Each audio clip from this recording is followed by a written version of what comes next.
अस्सलामुअलैकुम। उम्मीद है कि आप सब खैरियत से होंगे। आज की इस वीडियो में मैं आपको कुछ फ़ीचर्स बताना चाहता हूं जो कि पाकिस्तान में क्विक बुक्स में अवेलेबल नहीं है। पहला फ़ीचर तो ये है कि पेरोल सिस्टम, यानी आप अपने एम्प्लॉयज़ को जो सैलरी पे करते हैं उसका एक पूरा एक सिस्टम होता है, पेरोल सिस्टम होता है, जो कि क्विक बुक डेस्कटॉप वर्जन में आपको बाय करना पड़ता था। इसी तरीके से क्विक बुक ऑनलाइन में भी वो अलग से बाय करना पड़ता है। यानी अगर आप यहाँ पर ये क्विक बुक अगर परचेज़ कर भी लेते हैं, बाय कर भी लेते हैं, मंथली सब्सक्रिप्शन इसकी करवा भी लेते हैं, तब भी आपको पेरोल के लिए अलग से अमाउंट पे करना पड़ता है। अब प्रॉब्लम यह है कि पाकिस्तान में इस वक्त क्विक बुक्स में पेरोल सिस्टम अवेलेबल नहीं है। पेरोल ये क्विक बुक के ही अपनी वेबसाइट का होम पेज है, उसके अंदर ही ये एक कम्युनिटी टैब है, उसके अंदर यहाँ पर मौजूद है। यहाँ पे आप पढ़ लीजिए, ये एडमिन ने ही अप्रूव पोस्ट की है। यहाँ पर इसमें लिखा हुआ है कि we only offer payroll services to the following countries. सिर्फ 4 कंट्रीज़ में जो है वो पेरोल की सर्विसेज जो है वो अवेलेबल है। कहीं ऊपर चला गया, दोबारा दिखाता हूँ, ये रहा, यूएस यानी यूनाइटेड स्टेट, कनाडा, यूके और ऑस्ट्रेलिया। फ़िलहाल सिर्फ 4 कंट्रीज़ में ही जो है वो पेरोल का सिस्टम अवेलेबल है। पाकिस्तान में पेरोल का सिस्टम अवेलेबल नहीं है, पहली बात। दूसरी बात यह है कि यहाँ पर आप क्विक बुक्स में डायरेक्ट अपने बैंक अकाउंट्स को जो है वो कनेक्ट कर सकते हैं।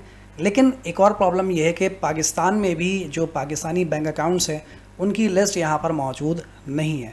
हाँ, आप उन्हें फिर मैनुअली उनकी ट्रांजैक्शंस को यहाँ पर ऐड कर सकते हैं, वो एक प्रोसीजर है, वो भी आपको हम इंशाल्लाह समझाएंगे कैसे होता है। आइए ज़रा उसको समझ लेते हैं। यहाँ पर लिखा हुआ है कनेक्ट अकाउंट्स। कनेक्ट अकाउंट्स में जब आप जाएंगे तो अगर बैंक अकाउंट आपका यहाँ पर, जैसे मैं आपको दिखाता हूँ यहाँ पर कि मैं अगर मीज़ान बैंक लिखता हूँ तो मीज़ान बैंक इनकी लिस्ट में मौजूद नहीं होगा। टाइप करते हैं यहाँ पर MEEZAN, मीज़ान मैंने लिखा और थोड़ा इंतज़ार करता हूँ। नहीं जी, कह रहे हैं मीज़ान बैंक जो हमारी लिस्ट में नहीं है, तो बराए मेहरबानी आप मीज़ान बैंक का, उन्होंने मैंने यहाँ पर नाम लिख दिया, वो कहते हैं कि मीज़ान बैंक का जो भी वेबसाइट का URL है वो यहाँ पर डाल दीजिए और अपनी रिक्वेस्ट सबमिट करवा दीजिए। हम देखेंगे कि उसे ऐड करना है या नहीं करना। मैं बहुत पहले कर चुका हूँ लेकिन अभी तक अप्रूव नहीं हुई, तो बहरहाल मैं इसे कैंसिल कर देता हूँ। यानी यूँ समझिए कि पाकिस्तान में जो है वो बैंक अकाउंट जो है वो बैंक आप डायरेक्टली कनेक्ट नहीं कर सकते। तो फिर क्या तरीक़ार है? तो फिर दूसरा तरीका आ रही है कि आप मैनुअली बैंक की ट्रांजैक्शंस को यहाँ पर अपलोड कर सकते हैं। तो यहाँ पर देखिए डैशबोर्ड के नीचे लिखा हुआ है बैंकिंग। बैंकिंग में चलते हैं और जैसे आप बैंकिंग में जाएंगे यहाँ पर लिखा हुआ है अपलोड ट्रांजैक्शंस।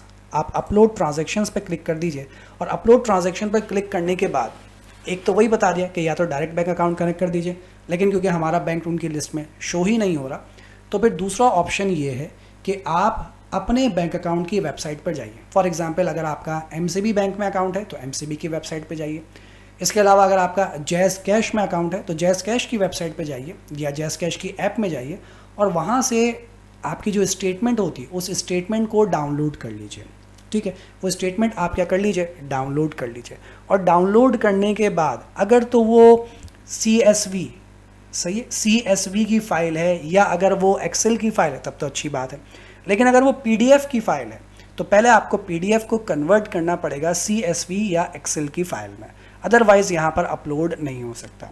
अब PDF की फ़ाइल को एक्सेल की फ़ाइल में कैसे कन्वर्ट किया जाता है उसके लिए तरीक़ार ये है कि यहाँ पर वेबसाइट टैब ओपन कीजिए, यहाँ पर लिखिए ilovepdf, ठीक है, .com, ilovepdf.com है शायद, और ये ओपन करेंगे और यहाँ पर हम चलते हैं, ये रहा टैब, या बल्कि यहाँ पे चले आइए, यहाँ पर चले आइए ऑल PDF टूल्स। इसके अंदर है PDF to excel, PDF to excel, इस पर क्लिक करेंगे आप। इस पर क्लिक करने के बाद जो भी आपकी PDF की फ़ाइल है वो यहाँ पे अपलोड करेंगे। यहाँ पे आपको जैसी फ़ाइल अपलोड हो जाएगी यहाँ पर दिखाएगा कन्वर्ट करेंगे और फिर डाउनलोड का ऑप्शन दिखा देगा, आप डाउनलोड कर सकते हैं। बहरहाल जैसे आपकी CSV की फ़ाइल डाउनलोड हो जाए आप यहाँ पर वो फ़ाइल अपलोड करेंगे। तो मैं यहाँ पर अपलोड करने जा रहा हूँ, सेलेक्ट फ़ाइल पर क्लिक करता हूँ और वो फ़ाइल इस वक्त पड़ी हुई है मेरे पास यहाँ पर, ये लिखी हुई बैंक के नाम से। इससे मैं ओपन पे क्लिक कर देता हूँ और ये फ़ाइल यहाँ पर क्या हो गई, अपलोड हो गई, CSV की फ़ाइल अपलोड हो गई। अपलोड होने के बाद यहाँ पर आप कंटिन्यू पर क्लिक करेंगे और जैसे आप कंटिन्यू पर क्लिक करेंगे ये आपके सामने कुछ इन्फॉर्मेशन शो करेगा। Select a QuickBooks account for the bank file you want to upload. किस अकाउंट में आप इसे कनेक्ट करना चाहते हैं, बैंक में या कैश ऑन हैंड में? मैंने कहा बैंक अकाउंट में इसे कनेक्ट कर दो। इसके बाद इसे कंटिन्यू कर दिया मैंने। कंटिन्यू करने के बाद वो कहता है is the first raw in your file a header. जो आपकी फ़ाइल में फर्स्ट रॉ है क्या वो हेडर है? पहले मैं आपको दिखा दूँ कि फर्स्ट रॉ क्या है। चलते हैं भाई, कहाँ गई फाइल, ये रही फाइल। थोड़ा सा इंतज़ार कीजिएगा बराए मेहरबानी। आप लोग अच्छे इंतज़ार कर लेते हैं। ये फ़ाइल है, ठीक है। ये थोड़ा इसको मैं बड़ा कर देता हूँ ताकि आपको नज़र आता रहे। जो फर्स्ट रॉ है वो कह रहा है जो फर्स्ट रॉ है क्या ये हेडर है? मैंने बोला हाँ जी, ये बिल्कुल हेडर है। हेडर का मतलब इसमें क्या हेडिंग डली हुई है? मैंने बोला हाँ जी, इसमें हेडिंग डली हुई है, तो इसे यस कर दिया। How many columns shows amount, कितने कॉलम्स में जो है वो अमाउंट शो हो रहा है? वैसे तो मेरे 3 कॉलम में अमाउंट शो हो रहा है, लेकिन यहाँ पे 3 का ऑप्शन नहीं आएगा, यहाँ पे 1 और 2, तो मैं कहता हूँ 2 कॉलम में अमाउंट शो हो रहा है। What is the date format used in your file? बहुत इंपॉर्टेंट पॉइंट है, ज़रा गौर से समझिएगा। पहले अपनी एक्सेल की फाइल को खोल के देखिए इसमें डेट किस फॉर्मेट में है। पहले डेट है, फिर स्लैश है, फिर मंथ है और फिर ईयर है, और ईयर 4 नंबर्स में है, ये जहन में रखिएगा। अगर इस फॉर्मेट में नहीं है तो बराए मेहरबानी इस फॉर्मेट में पहले डेट को लेकर आइए। कैसे लेकर आया जाता है वो आपको उसके लिए एक्सेल सीखना पड़ेगा बहरहाल। तो अब यहाँ पर month slash date slash month slash year, और ईयर भी 4 वर्ड्स में। आइए अब यहाँ पर चलते हैं। पहले डेट थी तो 1 2 3, ये 3 जो है वो डेट वाले फॉर्मेट्स यहाँ पर आ रहे हैं, लेकिन मुझे चाहिए ये वाला। क्यों? क्योंकि वहाँ पर स्लैश है, date slash month slash year. तो इसको मैंने सेलेक्ट किया, और सेलेक्ट करने के बाद वो कहता है कि डेट जो है वो फर्स्ट कॉलम में, मैंने बोला हाँ ठीक है। डिस्क्रिप्शन जो है वो सेकंड कॉलम में, मैंने बोला हाँ ठीक है। उसके बाद अमाउंट रिसीव्ड किस कॉलम में? रिसीव से मुराद है जो भी हमारे अकाउंट में डिपॉजिट हुआ है वो रिसीव्ड का अमाउंट है, तो मैंने कहा कि वो डिपॉजिट के कॉलम में। उसके बाद अमाउंट स्पेंड, जो खर्च हुआ, खर्च किस कॉलम में? वो विड्रॉल से कॉलम में। उसके बाद इस थोड़ी सी स्पेलिंग में मिस्टेक है, उसको छोड़ दीजिए। उसके बाद कंटिन्यू पर क्लिक कर दीजिए। जैसे आप कंटिन्यू पर क्लिक करेंगे ये आपके सामने जो पूरी आपकी जो स्टेटमेंट थी वो उसने यहाँ पर आपको निकाल कर दिखा दी है, ठीक है। अब आपको इसमें से जो ट्रांजैक्शन चाहिए आप उसको सिलेक्ट कर सकते हैं, सही है। और अगर आपको इसमें से सारी ट्रांजैक्शन चाहिए तो यहाँ पे इसको चेक कर दीजिए। तो ये सारी ट्रांजैक्शन जो वो आपकी, उसके बाद सिलेक्ट करने के बाद आप इसे क्या कर सकते हैं, यहाँ से कंटिन्यू पे क्लिक कर सकते हैं, ठीक है।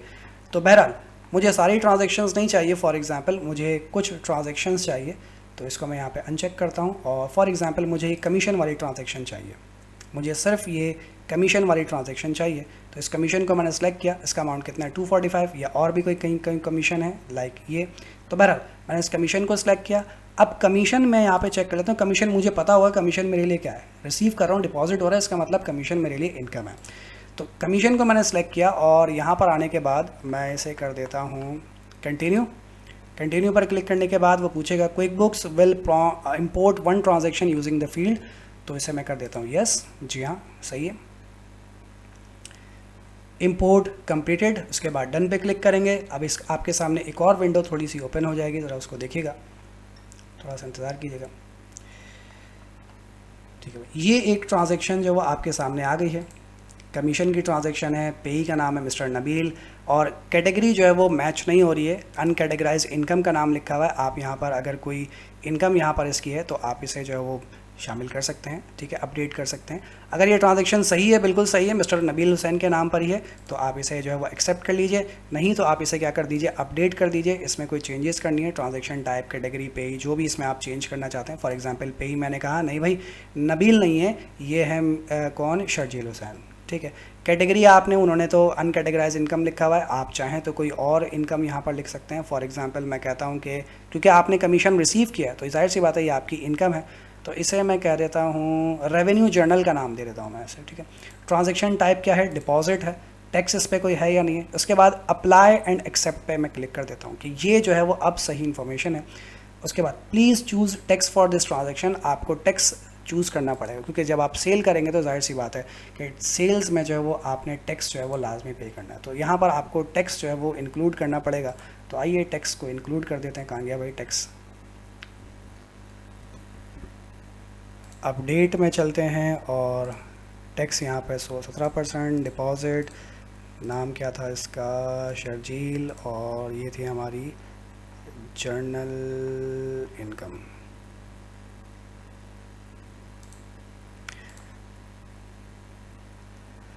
और ये मेरी ट्रांजैक्शन जो वो इसमें आकर मेरी ऐड हो गई, यानी अब जो मेरा बैंक अकाउंट होगा उस बैंक अकाउंट में मेरी ये ट्रांजैक्शन क्या हो चुकी होगी, ऐड हो चुकी होगी, ठीक है जी। चाहे तो अपना बैंक रजिस्टर यहाँ से खोलकर आप चेक कर सकते हैं कि क्या मेरे बैंक रजिस्टर में ये वाली ट्रांजैक्शन शो हो रही है या नहीं हो रही है। तो जी हाँ, अभी अभी आपके पास जो एक ट्रांजैक्शन आई थी, पता नहीं कहाँ चले गई, कमीशन वाली, ये रही, ठीक है। डिपॉजिट आया 245 का कमीशन के नाम पर, वो यहाँ पर आपके पास जो है वो शो हो रही है। तो इस तरीके से आप जो है वो अपने बैंक अकाउंट को डायरेक्टली नहीं बल्कि मैनुअली जो है वो यहाँ पर आप ऐड कर सकते हैं। ये तरीक़ाकार है किसी भी बैंक अकाउंट की ट्रांजैक्शन को यहाँ पर ऐड करने का। और ये क्योंकि पाकिस्तान में नहीं है तो ये थोड़ा सा कॉम्प्लिकेटेड हो जाता है, तो इसीलिए हम नॉर्मली मैनुअली ही अपनी ट्रांजैक्शंस को जो है वो यहाँ पर इंक्लूड करते रहते हैं। चलो जी, आज के लिए हम इतना रखेंगे और इंशाल्लाह फिर अगली मुलाकात करेंगे अगली वीडियो में। तब तक के लिए अपना ख्याल रखिएगा। Take care. अल्लाह हाफ़िज़।